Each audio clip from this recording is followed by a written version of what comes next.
Claro, porque Raúl Alfonsín eclipsaba, conmovía, iluminaba. Su capacidad oratoria, después el devenir de decisiones y de la política argentina, quizá para muchos lo puso en otra situación. Pero nadie era indiferente a Raúl Alfonsín. Yo les recomiendo para hoy, si tienen tiempo, en Clarín, escrito por Diego Barovero, Los 40 años de democracia y sus asignaturas pendientes. Se los recomiendo para que detenidamente lo lean, pero lo tenemos a él, en directo. ¿Cómo estás, Diego? Buen día.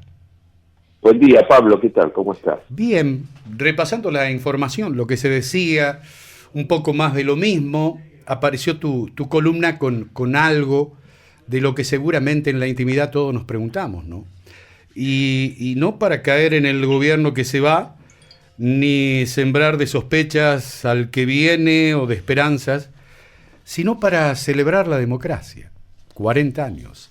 Yo te quería preguntar concretamente, Diego, como un desprendimiento de tu nota hoy en Clarín, asignaturas pendientes, las principales, y también aquello que se logró.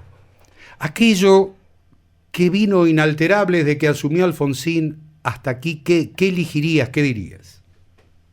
Bueno, me parece, primero gracias por glosar la nota y por tus conceptos, Pablo.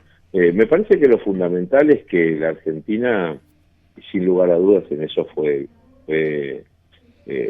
especialmente vital la influencia de Raúl Alfonsín. La Argentina logra cambiar una matriz cultural de intolerancia, de violencia naturalizada, de inestabilidad de las instituciones, a lo largo de medio siglo, al que se le pone fin a partir de la campaña y el triunfo electoral de Alfonsín hace 40 años. Construir la democracia, es difícil decir la reconstrucción de la democracia. No había, prácticamente no había, porque se había perdido la cultura de la juridicidad. Yo me acuerdo de esos términos de Alfonsín, ¿no? La idea de que había que respetar un periodo constitucional, que en la vieja constitución era de 6 años, había alteraciones, disfuncionalidades del sistema político, la presencia tutelar de las Fuerzas Armadas, impidiendo la concreción de determinadas políticas de gobierno, condicionando los gobiernos electos, poniendo fin abruptamente a los ciclos constitucionales. Bueno, la Argentina del 83 para acá aprendió a convivir en la pluralidad, en la diferencia, y a veces con ciertas vicisitudes complejas, ¿no es cierto? No ha sido un lecho de rosas. Este periodo de 40 años que atravesamos no ha sido jalonado por momentos de crisis socioeconómicas profundas, hemos tenido situaciones hiperinflacionarias, hemos tenido 3, 4 intentos de golpes de Estado perpetrados por figuras de las Fuerzas Armadas, de algunos sectores del Ejército. Todos nos acordamos los alzamientos cara pintada, claro, que estuvieron muy presentes en los gobiernos de Alfonsín y al principio del gobierno de Menem, al que se le puso fin recién en diciembre de 1990.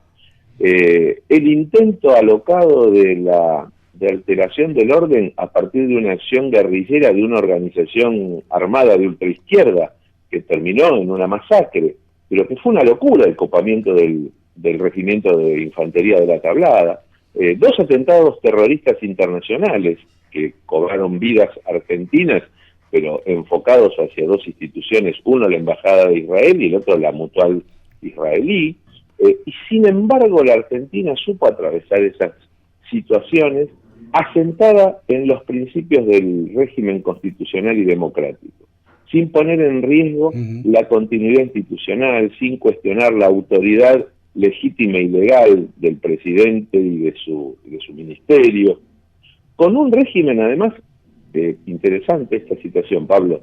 En los últimos 20 años se pone especial hincapié en la cuestión que se dio en llamar la grieta. Fíjate que estos 4 gobiernos últimos de la democracia suceden a gobiernos de otro signo, es decir, la alternancia política.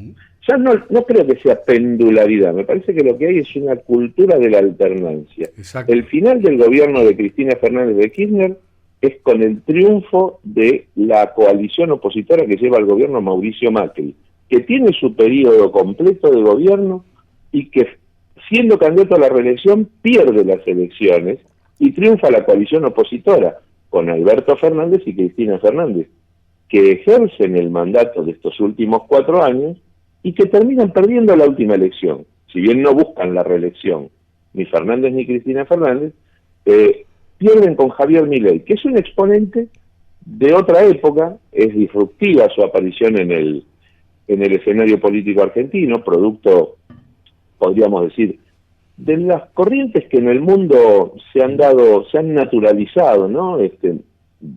Outsiders de la política, cuestionadores del sistema político tradicional, pero está por asumir en unas horas, y vemos que el elenco de gobierno que ha construido también se basa en funcionarios con experiencia y expertise en el ejercicio de la administración del gobierno saliente o del gobierno anterior. Y la palabra esperanza, Diego, permitime esta interrupción.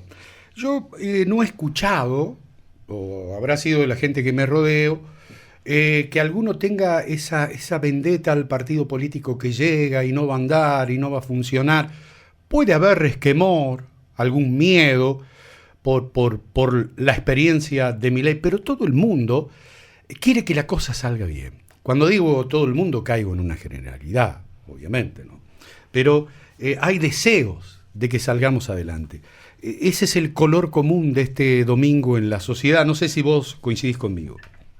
Coincido, por supuesto, pero además me parece que tiene que ver con que el experimento político que estamos empezando a vivir, yo se lo decía hace unas semanas atrás a algunos colegas, gente que también se dedica al estudio de la historia, a escribir, a analizar el presente, es extraordinario como objeto de estudio y de análisis. Lo problemático es que nosotros estamos dentro del experimento, claro. y ninguno puede tener un afán autodestructivo, al contrario, nosotros queremos que la experiencia sea provechosa, que sea satisfactoria, que nos permita estar mejor de cómo estamos. Creo que eso nos surge como una experiencia vital de nuestra condición de seres humanos.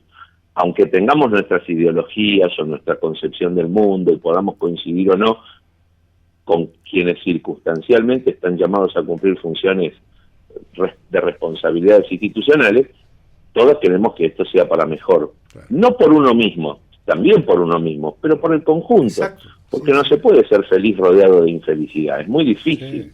Yo no sé, Diego, qué edad tendrás vos, pero yo recuerdo, antes de Alfonsín, en los golpes militares, que para mí fueron golpes cívicos militares. ¿Por qué? Porque yo, siendo un niño, un adolescente, a casa que iba y tienen que volver los militares, siempre aparecía en el horizonte un militar, claro, que nos iba a salvar. Yo lo viví, yo lo escuché, sí. Cuando era común que en el barrio nos mezcláramos a la hora del almuerzo. En silencio algunos y otros con voz portentosa pedían el regreso de los militares. Eso ha desaparecido totalmente del horizonte. Absolutamente. Y eso es un logro, me parece también, saber que ese no es el camino. Por aquel entonces, aunque los adolescentes lo crean increíble, y un militar que vengan las botas, era lo que también se escuchaba. Se escuchaba, y a veces lo que denotaba era un sentimiento profundamente antidemocrático o una sensación de enfrentamiento civil, de decir, si están los opositores, prefiero que los echen los militares. Yo tengo 56 años y por supuesto recuerdo y viví la última y más larga dictadura cívico-militar, que fue además el periodo más extenso de la Argentina sometido a un gobierno de facto. Con las consecuencias que todos conocemos hoy, no se resolvió ninguno de los problemas que supuestamente planteaba la democracia, aún en un mal gobierno como el de Isabel Martínez de Perón, y sin embargo se agravaron esos inconvenientes y se crearon inconvenientes nuevos. Se llegó a la fatídica guerra de las Islas Malvinas, que puso a la Argentina patas para arriba ante el mundo y además le hizo perder en los foros internacionales una disputa territorial de soberanía que la Argentina tenía ganada en el campo del derecho internacional. Voy por último, Diego, al comentario de la vecindad. Cuando te encontrás en el almacén, en la carnicería con los vecinos, aparece la palabra esperanza y lo otro, y hay que ver si los peronistas lo dejan. esto es lo que he escuchado esta semana. O, bueno, la contra se está preparando, están en silencio, agazapados. ¿Hay fundamentos para que el vecino, el hombre de la calle, tenga ese miedo? A mí me parece que en estos momentos puede haber expectativas, puede haber sospechas, pero me parece, como te decía antes, todos los ciclos de esta nueva democracia, si descartamos el del 2001, que finalizó abruptamente el gobierno del presidente de la Rúa y que puso en marcha un mecanismo institucional de suplantación de acuerdo a las previsiones constitucionales, ha sido la completitud de los mandatos, sobre todo este último ciclo. No quiere decir que eso acalle la protesta. La Argentina tiene una sociedad civil muy fuerte, muy armada, con instituciones, pero también con organizaciones de la sociedad civil representativas de los distintos lugares, sitios e intereses del quehacer nacional, que están a la orden tienen capacidad de movilización, de organización.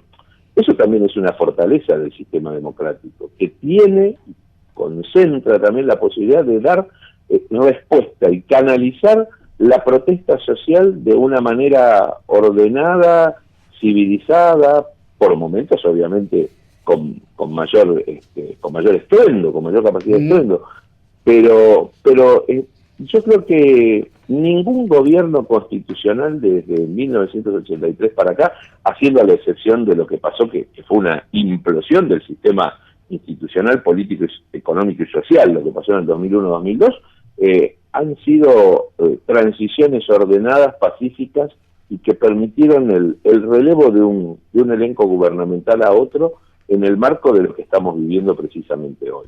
Y también despeja todo aquello que tiene que ver con la transparencia de los sistemas electorales. Seguramente has comentado en tu programa en estos últimos meses esta cuestión de y no habrá una alteración de la verdad electoral. Si la oposición le harán perder la elección, falsearán la elección, Claro, habrá fraude. Sí. Y no lo hubo. Sí, y estamos viendo que el que está gobernando le toca perder la elección y entrega el gobierno. Y esto es un valor agregado de la democracia argentina. Recomiendo a los oyentes, entren a la web Clarín, Diego Barovero, con los 40 años de democracia y sus asignaturas pendientes para leer tranquilamente y meditándolo. Excelente. Diego, muchas gracias. A vos, Pablo, un gran abrazo y gracias por llamarme. Bueno, bárbaro como periodista, muy amable, muy gentil para atendernos.